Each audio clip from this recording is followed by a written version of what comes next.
जैसा कि हमने पिछले एपिसोड में देखा, बाई किचन में जा रहा होता है तभी ज़ैंग उसे अंदर खींच लेता है और उससे कहता है, तुमने हमें देख ही लिया है तो हम तुम्हें जाने नहीं देंगे। अब आगे बाई कह रहा होता है, मैं सच में और नहीं सह सकता बड़े भाई, मुझे माफ़ कर दो, मेरी गलती थी। सीनियर ब्रदर कहता है, तुमने एल्डर्स का 1000 साल पुराना लिंगजी खाया है। ज़ैंग कहता है, स्पिरिचुअल फूड खा लिया है, अब तुम हमारी फैमिली हो। फिर सीन शिफ्ट होता है, हमें बाय दिखाया जाता है जो कल्टीवेट कर रहा होता है। वो कहता है, मेरा दर्द गायब हो गया और मैं अपने अंदर एनर्जी सर्कुलेट होते हुए फील कर पा रहा हूँ। अब मैं मेहनत करूँगा अपनी कल्टीवेशन पूरी करने के लिए। बाय को कल्टीवेशन करते हुए 2-3 दिन बीत जाते हैं। बाय के पास स्पिरिचुअल एनर्जी आ जाती है। फिर उसे भूख लगने लगती है। वो चावल का दाना पकड़ा होता है। बाय कहता है, बड़े भाई ने कहा था कि स्पिरिचुअल राइस एक दुर्लभ खजाना है। वो उसे अपनी कढ़ाई में डाल देता है और आग जलाता है। कढ़ाई चमकती है। वो जब देखता है तो उस पर टूट पड़ता है और सब खा जाता है। सीनियर ब्रदर कहते हैं, हमें नहीं लगा था कि तुम ची कंडेंसेशन के पहले लेवल पर पहुंच जाओगे। बाय कहता है, ये सब तुम्हारे स्पिरिचुअल राइस की वजह से है। वो चमकता हुआ चावल का दाना। बड़े भाई कहते हैं, चमकता हुआ, और हंसने लगते हैं। बाय कहता है, तुम क्यों हंस रहे हो ब्रदर? ब्रदर कहता है, बाय तुम इतने भूखे थे कि तुम्हें चीज़ें नज़र आ रही थीं।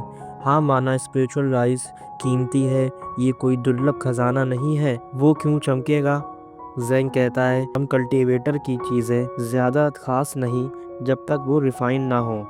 तुम जब बड़े हो जाओगे तो जान जाओगे। सीनियर ब्रदर बाय को समझाता है, जो लोग कल्टीवेट करते हैं वो 3 तरह की रिफाइनमेंट का इस्तेमाल करते हैं। पहले मैं एलेक्सर रिफाइनिंग के बारे में बताता हूँ। हमारा माउंटेन मेज़र करता है प्लांट की हमारी नॉलेज से अपने तरीकों को सही करने के लिए। दूसरी है वेपन रिफाइनिंग, वेपन को ताकतवर बनाने के लिए। और तीसरी है स्पिरिट रिफाइनिंग, जिसे पूरा करने के लिए डिसाइबल उम्मीद ही नहीं करते।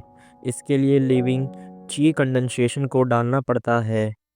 हर बार जब ये पूरा होता है तब एक धमाका करता है और इससे मिलने वाली ताकत हर सफल रिफाइनमेंट के बाद डबल होती है।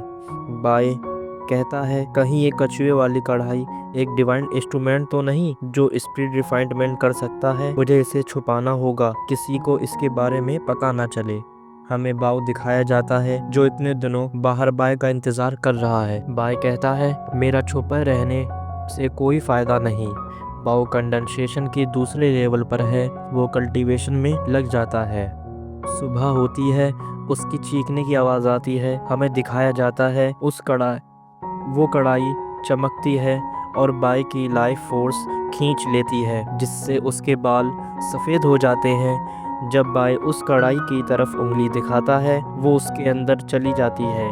जब कहता है निकलो तो बाहर आ जाती है। उसकी कढ़ाई उसकी लाइफ फोर्स की वजह से उससे जुड़ जाती है।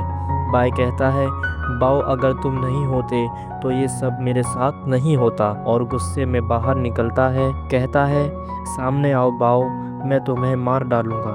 ज़ैंग बताता है कि बाव कुछ दिनों से दिखा नहीं है, शायद उसने हार मान ली। बाय उदास होकर बैठ जाता है। कहता है, वो चला गया, अब मैं लाइफ फोर्स को कैसे पूरा करूंगा? सीनियर ब्रदर कहते हैं, लाइफ फोर्स एक मिशन है जो तुम्हारी मदद कर सकता है। हमारे पास कुछ पैसे हैं जिससे तुम अपने मिशन का सामान ले सकते हो। मैंने सुना है मिशन का प्राइस है जो 1 साल की लाइफ फोर्स बढ़ा सकता है। अगले दिन ज़ैंग पूछता है, बाय कहाँ है? सीनियर ब्रदर कहते हैं, वो तो मिशन के लिए सामान खरीदने गया है। बाय दुकान में होता है, मगर जो उसे सामान चाहिए वो महंगा होता है। वो पैसे कम करवाता है तो उसे दुकानदार बाहर कर देता है। तभी बाव आता है। कहता है, तो तुम बाहर आ ही गए, अब तुम्हें कौन बचाएगा? बाय लड़ने के लिए तैयार हो जाता है, मगर बाव अकेला नहीं होता, उसके साथ 2 लोग और होते हैं। बाव देखकर डर जाता है और बाव कातिल कहते हुए भाग जाता है, मगर बाव उसके पीछे से उस पर हमला करता है। वो लोग बाय को घेर लेते हैं। उधर जैंग और बाकी लोग बाय की मदद के लिए आ रहे होते हैं कि सुपरविजन सेक का एक बंदा आता है जिसका नाम चैनफी होता है। वो जैंग से कहता है उनकी लड़ाई शुरू हो चुकी है, तुम लोगों को बीच में नहीं आना चाहिए। जैंग कहता है देखता हूँ मुझे कौन रोकेगा। चैनफी कहता है क्या तुम सेक्ट को चैलेंज कर रहे हो। जैंग कहता है मैं अकेला ही काफ़ी हूँ तुम्हें मारने के लिए। उधर बाओ बाय पर हमला करता है, बाय भी अटैक करता है और इधर जैंग और चैनफी में लड़ाई शुरू हो जाती है। जैंग कहता है हम दोनों कंडेंसेशन के तीसरे लेवल पर हैं, क्या तुम्हें लगता है तुम मुझे रोक पाओगे। जैंग पर हमला करने वाला होता है चैंगफी। तभी एक लड़का आकर बताता है कोई मरने वाला है। जैंग को लगता है कहीं बाय तो मरने नहीं वाला। जब वो जाता है तो वो हैरान हो जाता है। चैनफी कहता है तुम्हें उसके लिए तैयार रहना चाहिए, मगर चैनफी देखता है तो पता चलता है बाय ने बाओ को हरा दिया। वो उसे बुरी तरीके से मार रहा होता है और अपना सारा गुस्सा निकाल रहा होता है। बाय उठता है और कहता है मैं आज तुम्हें छोड़ रहा हूँ, अगर मेरी लाइफ फोर्स मुझे वापस नहीं मिली तो मैं तुम्हें वापस आकर मारूंगा। बाय जैंग से कहता है तुम आ ही गए मुझे बचाने, मैं तो मरने ही वाला था, ये सब बाओ की गलती है। जैंग कहता है हाँ शायद। चैनफी कहता है बाओ कैसे हार सकता है। बाओ कहता है बड़े भाई हमें पागल बनाया गया है, बाय तीसरे लेवल पर है। तभी घंटी बजने की आवाज़ आती है। सीनियर ब्रदर बताता है आउटर सेक्ट का ट्रायल शुरू होने वाला है।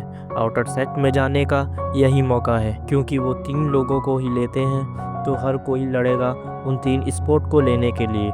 जैंग कहता है भूल जाओ, फायर किचन से कभी कोई इसमें नहीं गया। बाय रुको सीनियर ब्रदर, शायद हमारा किचन एक नहीं दिशा की ओर जा रहा है। ओके अब मिलते हैं अगले एपिसोड में, तो सायोनारा।